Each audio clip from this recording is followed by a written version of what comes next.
I want to talk about people who feel guilty but shouldn't. Very often when I'm involved in a funeral, either before the funeral or afterwards at the Shiva, I'll have someone in the family come over to me and ask to speak to me privately. And they come to confess to me that they feel guilty. They feel that maybe they didn't do enough for their mother or for their father. Maybe it was wrong of me to move out of town. Maybe I didn't visit often enough. Maybe I shouldn't have moved her out of her apartment and moved her into a nursing home. And they come over with these profound feelings of guilt. And interestingly enough, it's frequently the children that did so much that feel the guiltiest. Now, this idea of children's guilt, which comes up so often at funerals, is very similar to a different type of guilt that I've met many a time as well, which is survivor's guilt.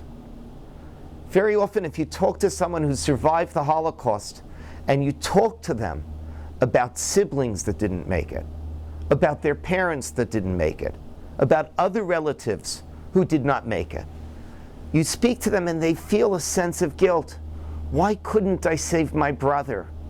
I was able to survive, but he perished in the concentration camp. Why couldn't I save him? And this already has a very famous name. It's called survivor's guilt. Now, I have to tell you, children's guilt and survivor's guilt are very similar. And very often, it's the people who do the most that feel the guiltiest. Now, where does this sense of guilt come from? Well, I think it comes from the fact that we as human beings are used to being able to control our environment. Human beings are capable of doing anything, or so we think. And when we can't do something, we feel like we did something wrong. If we can't control our environment, we can't save someone, we can't make them feel better, we feel like it's our fault. Because as someone who's created in the image of God, we have remarkable abilities. And when we finally have to confront our vulnerabilities, we're not really ready to do so. We don't understand why, if I did everything, did this relative still get sicker and sicker and eventually perish? We can't accept the fact that as human beings, we can fail. But human beings are vulnerable, and they do fail. And one of the rituals that goes on during the Shivas that we cover the mirrors. And according to Rav Soloveitchik, the idea is that we don't want to see our faces because man is created in the image of God. And during a Shiva, you don't feel like you're in the image of God. You feel a sense of shame. You feel a sense of failure. And I think survivor's guilt and children's guilt is very much based on this idea. How am I supposed to feel right when I didn't accomplish what I wanted to, when I failed? But of course, we know as human beings we can't do everything. As the famous Mishnah in Pirkei Avot says in the name of Rabbi Tarfon, Lo alecha amlacha ligmar. It's not upon your shoulders to finish everything. Children don't need to feel guilty about not having able to do everything for their parents or for their siblings or for their relatives. Survivors don't have to feel guilty because they survived and others did not. Lo alecha amlacha ligmar. It's not on your shoulders to finish everything. But there is another type of guilt.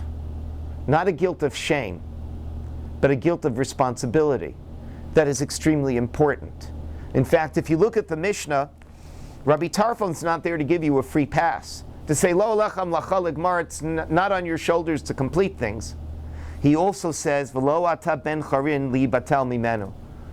You're not a free man to let go of it. You still need to work. You still need to feel responsible. And what's interesting is that many Jews who come back from the war, and even today, people who go to visit Poland and visit the concentration camps on the March of the Living, they come back with a renewed sense of responsibility. They say to themselves, the 6 million perished.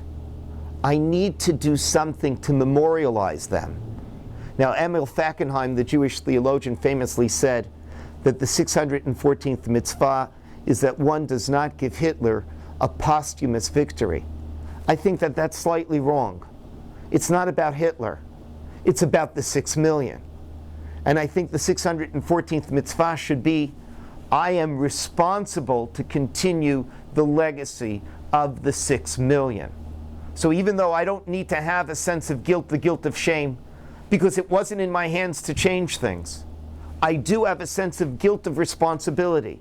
V'lo ata ben chorin li batel mimenu. I am not free of my responsibilities. I need to make sure that the memory is continued and that their traditions are continued. You know, I remember reading a story by Rabbi Shlomo Riskin, who tells about one of his earliest members in Lincoln Square Synagogue, Moshe Chaim Teifenbrunn. And he tells about him and says that, you know, he was the type of guy who came to synagogue twice a day. He was one of the backbones of the communities. He was a foundation. And he asked him one year to go and to lead the services on Ne'ilah, on Yom Kippur. And Teifenbrunn said, I can't. So Rabbi Riskin asked him, why can't you lead the services? So Moshe Chaim Teifenbrunn explains, because I don't keep all of the mitzvot. So Rabbi Riskin said, what do you do? He says, there's one thing I specifically do every year, as a matter of ritual. I do this specifically. I eat on Tisha B'Av. So Rabbi Riskin said, why do you do that? So Moshe Chaim Teifenbrunn explains that when he was in Shanghai during the war, he had managed to get away while most of his family was left behind. And at one point, he gets a message after the war that maybe his family survived, and he's quite happy.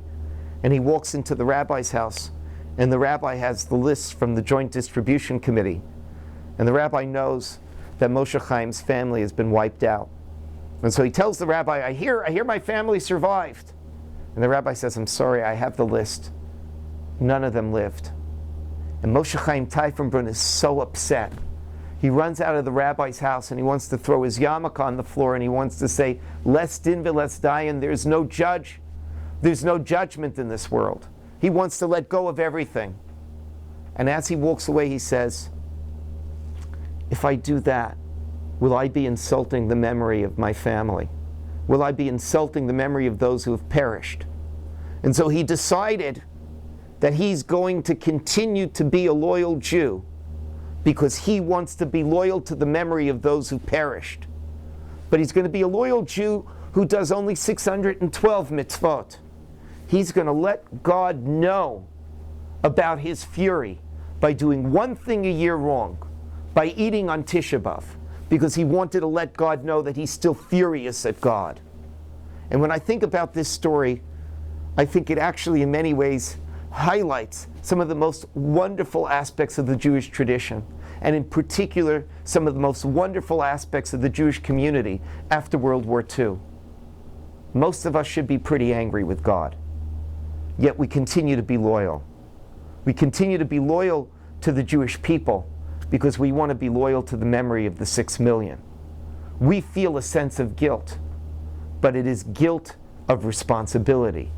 We know that the 614th commandment is that we shall never forget the 6 million, and we shall never forget their traditions. Faith is not a simple thing, but a sense of responsibility is the bedrock of our civilization. And that is why today we remain loyal Jews, no matter what our level of faith, because we understand that the memory of the 6 million has to be perpetuated. Shabbat Shalom.